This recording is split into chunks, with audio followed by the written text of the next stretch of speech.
Time 24 news, जज्बा सच दिखाने का।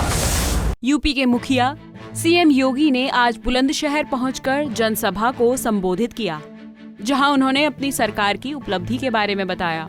इस दौरान सीएम ने मंच से कहा कि 2017 में मैंने बुलंदशहर से ही चुनाव प्रचार का आगाज किया था। विपक्षी दलों पर हमलावर होते हुए सीएम विपक्ष पर भी जमकर बरसे। लेकिन मैं आपको ले चलता हूं 2017 में। याद करिए 2017 में विधानसभा चुनाव प्रचार अभियान का शुभारंभ मैंने इसी बुलंदशहर से किया था और बुलंदशहर में आकर के तब मैंने आपसे कुछ कहा था। मैंने आपसे कहा था कि वीरेंद्र सिंह सिरोही जी को विधायक बनाइए, भारतीय जनता पार्टी को चुनाव जिता करके सत्ता उत्तर प्रदेश की सौंपिए और मैं आपसे वायदा करता हूं कि पश्चिमी उत्तर प्रदेश में मां बहनों की इज्जत के साथ खिलवाड़ करने की जरूरत कोई नहीं कर पाएगा। योगी ने सपा पर निशाना साधते हुए कहा कि भाजपा सरकार में कैराना और कांधला नहीं होगा, सचिव और गौरव का बलिदान नहीं होगा। सीएम ने कहा कि सपा सरकार में गुंडों का राज था, जबकि भाजपा सरकार में उन्हीं माफियाओं की संपत्तियों पर बुलडोजर चल रहा है। गुंडे माफिया सत्ता के संरक्षण में गरीबों का, व्यापारियों का अपहरण करते थे,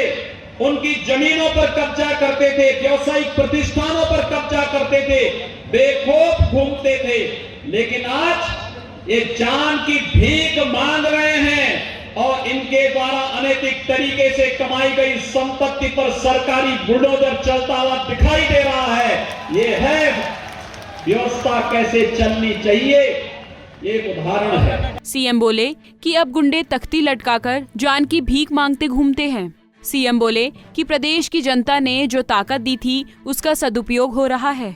योगी ने अपने संबोधन में कहा कि एएमयू में दलित गरीबों को आरक्षण नहीं मिलता। अलीगढ़ में एएमयू की स्थापना के लिए राजा महेंद्र सिंह ने सारी संपत्ति दान दी थी।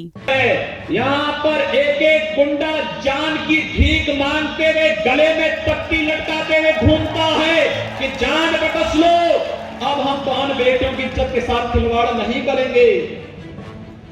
ये वही पश्चिमी उत्तर प्रदेश है। इस पश्चिमी उत्तर प्रदेश में कांवड़ यात्रा को नहीं निकलने दिया जाता था, कहा जाता था कि इससे दंगे होंगे। हमने कहा भी जब सरकार आएगी, हमने कहा कोई दंगा नहीं होगा, दंगा जो करेगा उसको हम ठीक कर देंगे। कांवड़ यात्रा में निकलेगी और साथ साथ हम लोग हेलीकॉप्टर से पुष्प वर्षा भी करेंगे। पता नहीं किस कांवड़ यात्रा के रूप में भगवान शिव स्वयं आए हो, पता नहीं किस रूप में आए हो।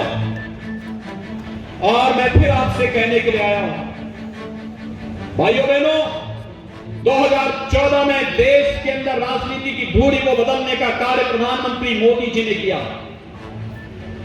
उन्होंने देखा कि देश को जाति के नाम पर बांटने वाले लोग ये तमाम प्रकार के वादों में बांट करके देश को कमजोर करने का कार्य कर रहे हैं। योगी ने कांग्रेस पर हमला करते हुए कहा कि कांग्रेस की सहानुभूति दंगाइयों के साथ रहती है।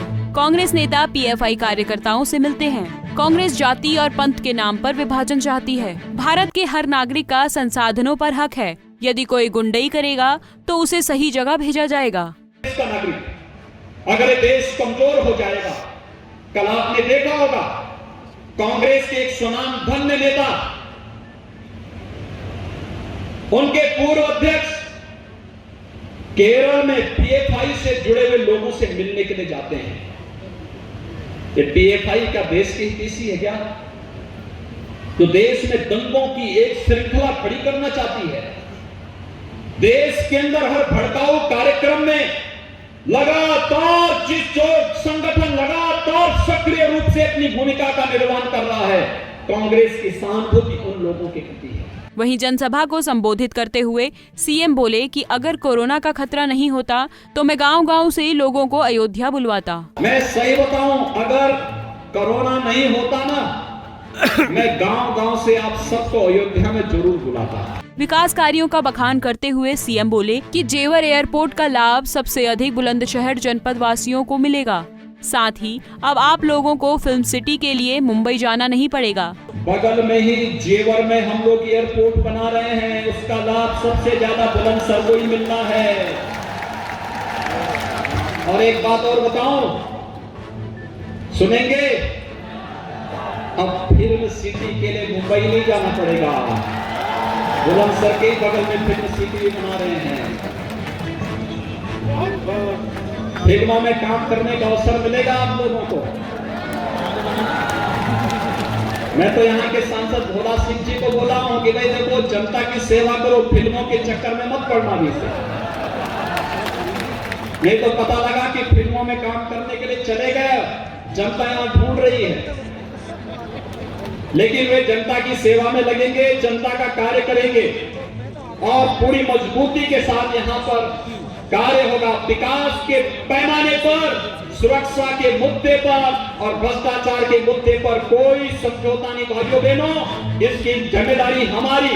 आप भारतीय जनता पार्टी को चुनाव जिता करके भेजिए, यही अपील करने के लिए मैं आपके बीच आया हूं।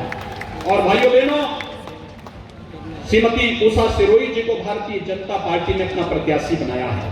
उन्हें भारी बहुमत से चुनाव जिता करके भेजेंगे। दोनों हाथ उठा करके मेरे सामने बताइए। देखिए, कोविड-19 के बावजूद मैंने तो कहा था कि भाई 2000 से ज्यादा लोग नहीं आएंगे। आप लोग यहां 30,000 की संख्या में आ गए।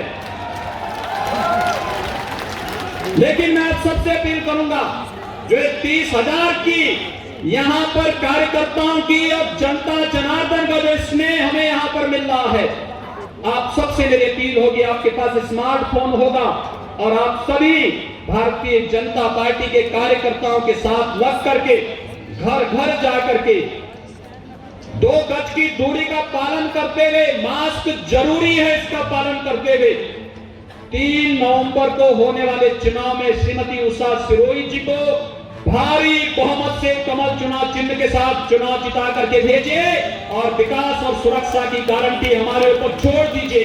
बस यही अपील करते हुए मैं वाणी को देता हूं विराम। जय जय श्री राम। इस दौरान सीएम ने लोगों से भाजपा प्रत्याशी उषा सिरोही के हित में वोट करने की अपील भी की। चैनल को सब्सक्राइब करें और हाँ, बेल आइकन दबाना बिल्कुल ना भूलें।